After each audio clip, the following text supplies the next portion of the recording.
Sepanjang saya lahir sampai sekarang, salah satu yang paling disenangi pedagang dan selalu dicari apa? Untung. Alhamdulillah, mau semua ki untung dan kita mau rugi. Tapi ternyata paling sial, lebih sial daripada rugi berdagang. Bapak beli pulsa 10.000, nah beli orang 7.000, insya Allah masih ada rezeki di tempat lain. Tapi ada satu rugi yang paling tidak disenangi Allah. Ara'aital ladzi yukadzibu biddin.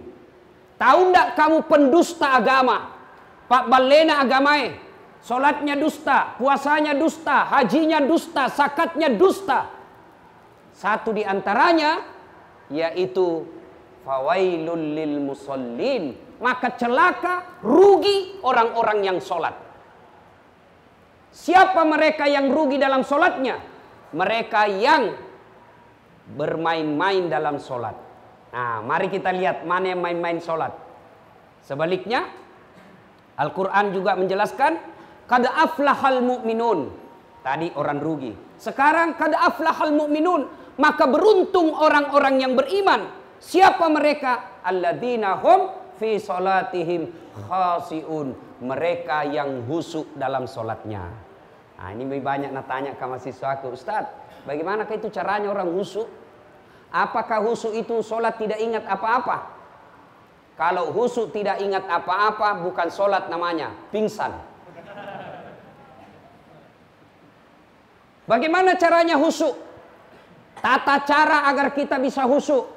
Pertama, usahakan ketika kita mau sholat, pakailah baju yang indah. Itu surah Al-Jum'ah jelaskan.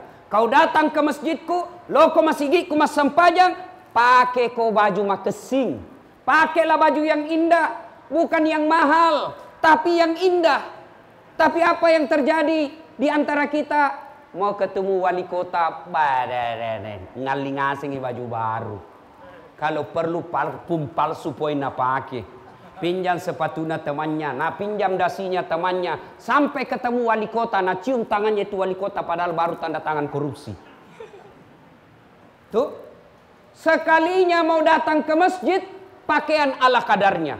Itu tona pakai main basket, itu tona pakai kencing berdiri poin. Masih ada satu tetes, detik saja masuk di sini. Coba, baju yang sudah 3 hari tidak dicuci dia pakai. Kemudian celananya ada tetesan kencing. Lalu dia datang menghadap kepada Allah. Gimana kita mau khusyuk? Begitu kita sholat, baju yang kita pakai tadi main futsal, 2 hari sudah ada jamur. Begitu angkat takbir baru nih gatal semua. Bismillahirrahmanirrahim. Alhamdulillahirabbil. Mana koci ton tarana. Maka ketika mau khusyuk, salah satu kiat pakai yang indah, bersih. Dan yang paling penting, pakailah baju yang kita yakini halal. Kalau baju korupsi, baju sogok pilwali, pilih baju baru. Berapa suara? 5, aman. Tanam lagi pak. Begitu ada yang kasih limbi, nah lupa aman. Baju sogok seperti ini dipakai sholat. Nakakalaki ki malaikat, nabi kasihan deh loh. Maka begitu mau datang ke masjid, lihat dulu, pandang dulu. Ini sarungku halal atau tidak? Ini bajuku halal atau tidak? Jam tanganku ini halal atau tidak? Termasuk bapak ibu barangkali waktu menjabat banyak duitnya dia ganti giginya, gigi palsu hasil korupsi. Maka begitu mau sholat, buka dulu gigi palsunya. Pakai emas. Dan bagaimana kalau terlanjur nih Ustaz tidak bisa dibuka? Kenapa? Gigiku mas, sudah ku kasih emas, tidak bisa dicabut-cabut itu ya. Kalau cincin sebaiknya dicabut, kalau dia emas baru kita sholat. Nah, pakai yang bagus, yang rapi, yang indah, yang halal. Berikutnya, yang kedua, cara kedua supaya kita bisa sholat. Ketika wudhu, perhatikan tata tertib dan rukun-rukunnya. Ingat, ketika kita mau berbuat baik, setan mulai kepanasan. Ayalah salat. Setan sudah mulai. Nah sebar pasukannya. Sebentar pi. Sebentar pi, jam aku pergi masjid, masih lama, duhur sampai jam 3, kadang pakai jam 3 aku sholat. Setan mulai masuk. Anggaplah begitu azan langsung kita tinggalkan tempat menuju ke tempat sholat, jangan pikir setan putus asa, tidak. Nagoda ki lagi. Gimana caranya? Nagoda ki supaya main-main ki wudu. Wudunya bagaimana? Sambil terima handphone, nah simpan di telingana, sambil berudu. Begini caranya. Yo, berapa kan jual kangi? Tidak bisa kurang-kurang itu sekali.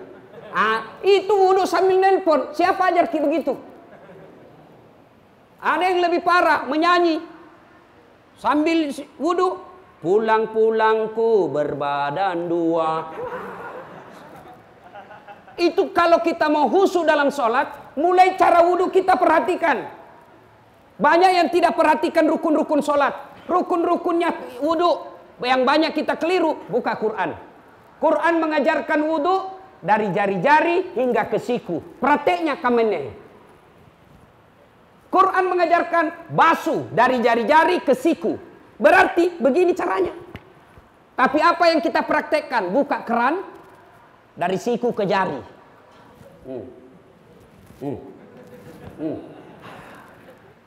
Maka sempurnakan wudu. Ada yang lebih parah lagi, wudu sambil cerita. Ada lagi yang lebih parah, tertibnya itu wudu. Kanan dulu selesaikan, baru kiri lagi. Tidak usah pindah lagi ke kanan. Kalau kanan, kanan kiri, itu bukan tertib. Salah satu rukun wudu ada yang disebut tertib. Apa itu? Mendahulukan yang dahulu, membelakangkan yang belakang. Ada lagi yang parah, wudu. Ini anak muda sekarang, canggih. Sekarang Pak, leleng kuliah rambut anak muda. Dulu waktu ku kecil, ada tonji cukur bandang-bandang istilahku dulu di kampung. Itu yang kayak bandang saja di sini. Sekarang ada gotnya. Cukur itu anak muda ada gotnya di sini. Nabi kingangi bendrang. Gimana itu? Sudah mina kasih. Apa itu namanya? Nabi bilang anak muda? Pomade. Kita dulu minyak rambut di tanco. 2 jari diambil. Begitu kita upacara keluar semua keringat di sini jatuh-jatuh. Dulu zaman kecilku saya dulu. Sekarang apakah itu pamode, apakah namanya itu? Biar kena angin tidak goyang-goyang. Tapi sudah mendapat. Begitu mau sholat, nah pikir deh, ini tadi di salung ini 30.000. Mau wudu, airnya apa? Wudunya tidak nak kasih basah rambutnya, nak kasih begini saja. Dongo. Karena kau belajar dulu. Sayang sekali rambutnya. Itu setan itu, Nabi siki. Hati-hati kok. Rusak patek lu, rusak ki. Lebih cocok itu bos, wuduk begini daripada itu begini. Kenapa? Ini bukan rambut. Quran mengajarkan membasuh sebagian rambut. Jadi kalau mau khusyuk sholat, mulai dari wudhu. Perhatikan memang. Apalagi banyak kekeliruan kita, basuh kaki. Begini caranya basuh kakinya.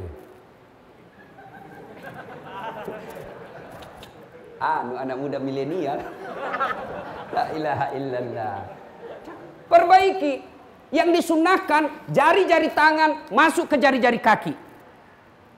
Tapi kita ambil praktisnya. Wajar puluhan tahun kita sholat, tapi sholat itu tidak membawa berkah dalam kehidupan kita. Sudah, anggap bagus sudut tak? Ya? Sudah wudhu, mulai kita sholat. Nah, ketika sholat, untuk bisa khusyuk, ini mata jangan seperti mata pencuri. Kan itu berada deh, kamu paboya. Allahu Akbar. Jangan ketawa, serius orang ini bos. Kita ketawa karena kita begitu toh. Maka ketika sholat, Nabi menganjurkan mata lihat yang kita mau sujuti. Lihat yang kita mau sujuti. Jangan kita mau sholat, nah lihat semua. Kita juga Pak yang pergi berjamaah, pakai baju jangan banyak tulisannya. Apalagi di boko. Kisah orang di belakang tak Pak. Nah baca ngase mintu baju tak. Mau ki ruku, belum bisa selesai imam. Mau ki ikut, ndak dihafal. Terpaksa dibaca semua itu baju di depan. Persatuan Guru Republik Indonesia, cabang Cambaya. Nah baca ngasih. Habis mina baca baju kiri kanan depannya, apalagi? Nah cari lagi papang pengumuman. Keadaan keuangan Masjid Nurul Mukmin. Saldo kas 70.000. Bayar listrik 100.000. Nah baca semua. Maka dianjurkan jangan mata kita melihat ke sana kemari, tapi lihat yang kita mau sujudi. Itu coba. Berikut supaya kita bisa khusyuk. Ketika sholat jangan terlalu banyak bergerak. Imam Syafi'i mengajarkan 3 kali di batasnya boleh bergerak. Kalau imam mazhab yang lain boleh. Maka jangki heran kalau di Masjid Nabawi atau di Mekah ada orang sholat pak sambil goyang-goyang, sambil dia terima handphonenya. Bunyi handphonenya langsung nambil, nah lihat, langsung dimatikan. Kalau kita kan dibiarkan saja, akhirnya mengganggu. Bagus kalau nada panggilnya mengaji, kalau nada panggilnya lagu dandut, pandrak kita pak.